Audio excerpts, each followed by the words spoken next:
मलाई चाहिँ यो खिर खाँदाखेरि चाहिँ मेरो माइती घरको याद आयो। पहिला हाम्रो घरमा यस्तै खिर बन्थ्यो, आलु तरकारी। हेलो हाई नमस्ते, स्वागत छ हाम्रो पूर्वेली किचनमा। आज म आएको छु तपाईहरुको माझमा खिरको रेसिपी लिएर। तपाईहरुले सोच्नुहुन्छ होला कि किन खिरको रेसिपी लिएर आयो होला भनेर। अहिले चाहिँ म भेजिटेरियन हो, त्यही कारण चाहिँ अब 1 महिना पुरै भेजिटेरियन भएको हुनाले चाहिँ आज चाहिँ म खिरको रेसिपी लिएर आएको छु। खिर चाहिँ एकदमै सिम्पलसँग एकदमै सिम्पल किनभने मलाई चाहिँ यो नटको एलर्जी भएको हुनाले काजुहरु कुनै पनि हाल्नु मिल्दैन, कुनै पनि खानु मिल्दैन। त्यही कारण काजु बदाम केही पनि खानु मिल्दैन। सबै नटको चाहिँ मलाई एलर्जी छ। त्यही कारण चाहिँ मैले चाहिँ एकदम सिम्पलसँग दालचिनीको सानो ढाक्ला अनि दिएको छु सुकमेल, ल्वाङ अनि तेजपत्ता अनि मैले दिएको छु यो नरिवल, यो स्लाइस नरिवल चाहिँ त्यति पातुलो छैन, अलि बाक्लो काटेको छ। यो रेडिमेड हो। अनि म यहाँ खनाउँछु। अहिलेसम्म चाहिँ नरिवलको एलर्जी भएको छैन र पछि के हुन्छ थाहा छैन। अरू सबै नटहरुको चाहिँ एलर्जी छ, त्यही कारण चाहिँ अनि मैले नरिवल मात्रै हाल्न खोजेको हो। अनि मैले यहाँ दुध लिएको छु।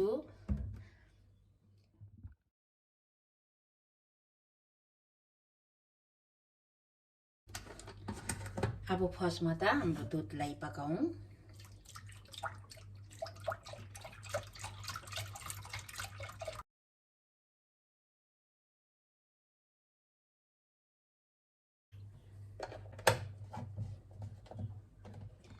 मैले चामल लिएको छु 1 ट्रक। यो राइस कुकरको ट्रकको 1 ट्रक लिएको छु। अब योलाई चाहिँ धुएर भिजाइराख्छु म।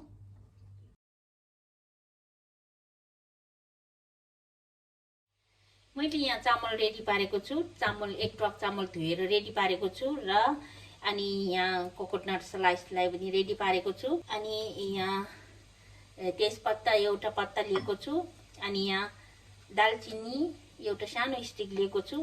अनि सुकमेल, ल्वाङ लिएको छु र चिनीको सट्टामा चाहिँ मैले चाहिँ गुड लिएको छु। अब चाहिँ दुध उम्लिनु सुरु भइसकेको छ। मैले हाले यो तेजपत्तालाई, अब यो सामानलाई हालिदिउँ। अनि योलाई पनि, यो कोकोनटलाई पनि हालिदिने।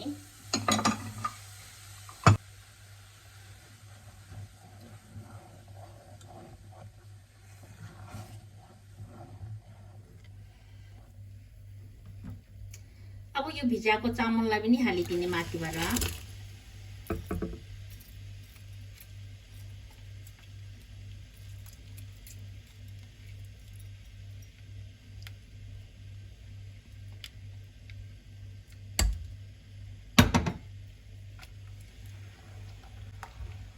अब यसले मजाले चलाउने एकचोटि सर। अब मैले यो चाहिँ नुन बिनाको घिउ थोरै हाले।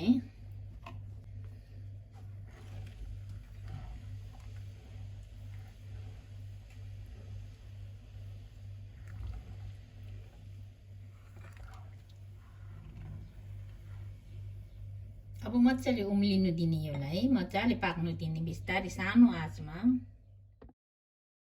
र अनि यो खिरसँग खानुको लागि चाहिँ मैले आलुलाई रेडी पारेको छु। आलु काटेर रेडी पारेको छु। खिर पाकेको बित्तिकै म फ्राई गर्छु। अनि हाम्रो खिर यता मजाले पाकिरहेछ, उम्लिरहेछ।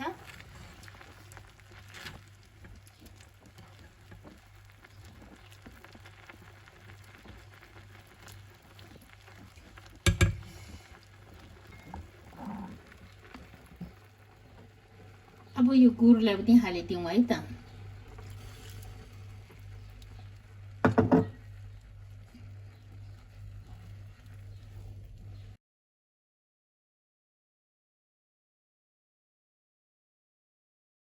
अब चाहिँ सानो आँचमा छोपेर पकाउने। चामल पाकिसकेको छ, त्यही कारण अब चाहिँ सानो आँचमा पकाउने।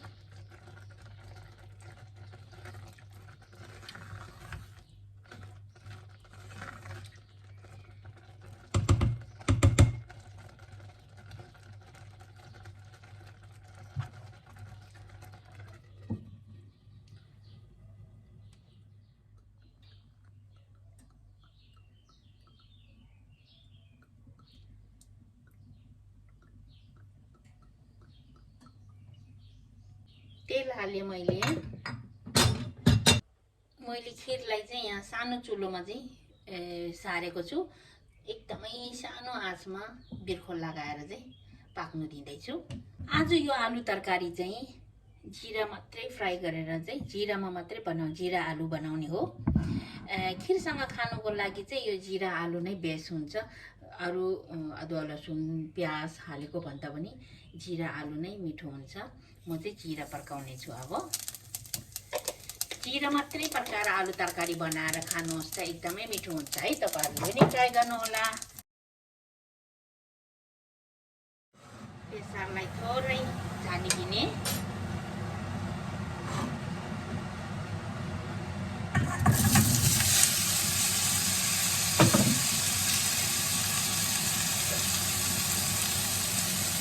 नुन आफ्नो स्वाद अनुसारको हालिदिने।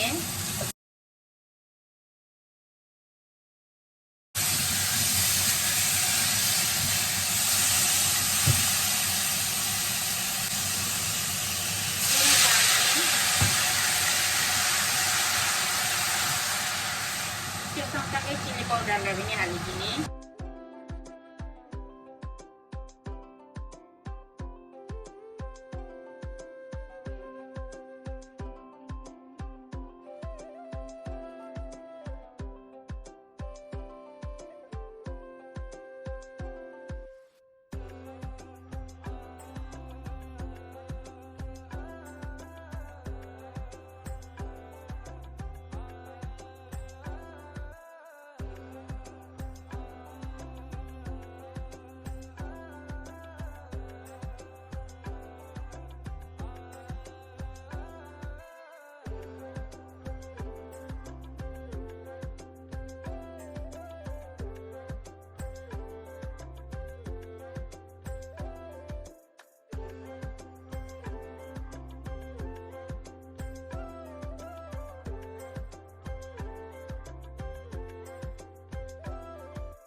हाम्रो खिर रेडी भइसकेको छ। अब फर्स्टमा चाहिँ भगवानलाई चढाइदिउँ।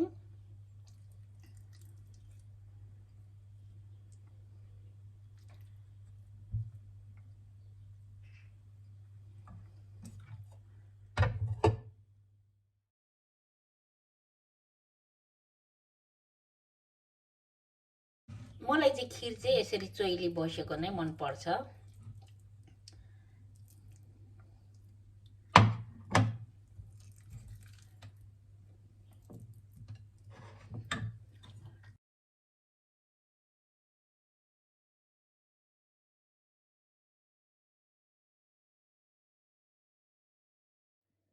मैले खिर रेडी गरिसकेको छु। खिरलाई सर्भ गरेर राखेँ। यदि मेरो भिडियो हेर्नु भएर तपाईहरुलाई पनि खिर खानु मन लाग्यो भने चाहिँ यो टाइपको खिर बनाएर खानुहोला र आलु जिरा बनाएर खानुहोस्। एकदमै मिठो हुन्छ। आलु जिरा र खिर खानु थालेको। इन्जोय तपाईहरु पनि।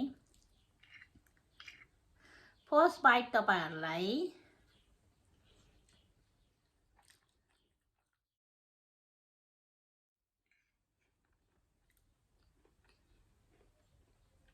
मलाई चाहिँ यो खिर खाँदाखेरि चाहिँ मेरो माइती घरको याद आयो। पहिला हाम्रो घरमा यस्तै खिर बन्थ्यो। आलु तरकारी आलु जिरा बन्थ्यो।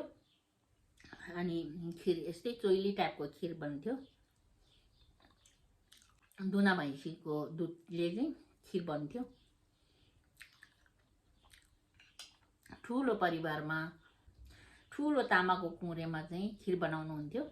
एकदमै मिठो हुन्थ्यो। मलाई त्यसकै याद आयो आज। मैले त्यही टाइपले पनि बनाएको छु। पहिला हाम्रो गाउँघरमा यस्तोले नटहरू हालेर बनाउँदैन, सादा बनाउनु हुन्थ्यो। किनभने गाउँघरमा पहिला यस्तो नटहरू हाल्ने त चलन नै थिएन। अनि नरिवल चाहिँ काटेर हाल्नुहुन्थ्यो र ल्वाङ सुकमेल र नरिवल, अनि त्यहाँदेखि त्यो तेजपत्ता चाहिँ हालेर बनाउनुहुन्थ्यो। अनि सिन्कौला भन्थ्यो, हामी सिन्कौली भन्थ्यो हामीले चाहिँ त्यो अघि मैले हालेको थिएँ नि दालचिनीको त्यो टाक्ला, अनि हो त्यो चाहिँ हाल्थ्यो र एकदमै यसरी नै सादा बनाउँथ्यो। आज मैले पनि त्यही स्टाइलको बनाएको र एकदमै टाइटको, एकदमै डह्रो टाइपको, गिलो होइन कि, मलाई चाहिँ खिर गिलो चाहिँ मन पर्दैन, त्यो खोले टाइपको खिर चाहिँ मन पर्दैन, मलाई यो टाइपको चाहिँ मनपर्छ, एकदमै अलिकति ढेँडो टाइपको क्या, एकदमै मनपर्ने। आज मैले पनि त्यही स्टाइलमा बनाएँ, माइती घरको याद आयो र म वर्षमा 2 चोटि 3 चोटि बनाएर खान्छु यसरी नै, तर मैले भिडियो चाहिँ हालेको थिइनँ। आज तपाईँहरूलाई पनि मेरो माइती घरको रेसिपी चाहिँ तपाईँहरूलाई पनि सेयर गरेको, कस्तो लाग्यो प्रतिक्रिया दिनुहोला। अनि यदि तपाईँहरूलाई पनि चाख्नु मन लाग्यो भने चाहिँ तपाईँहरूले पनि यो भिडियो हेरेर चाहिँ यसरी नै बनाएर खानुहोला। र आजको लागि यतिमै बिदा लिन चाहन्छु, बाई बाई। अनि अर्को हप्ता फेरि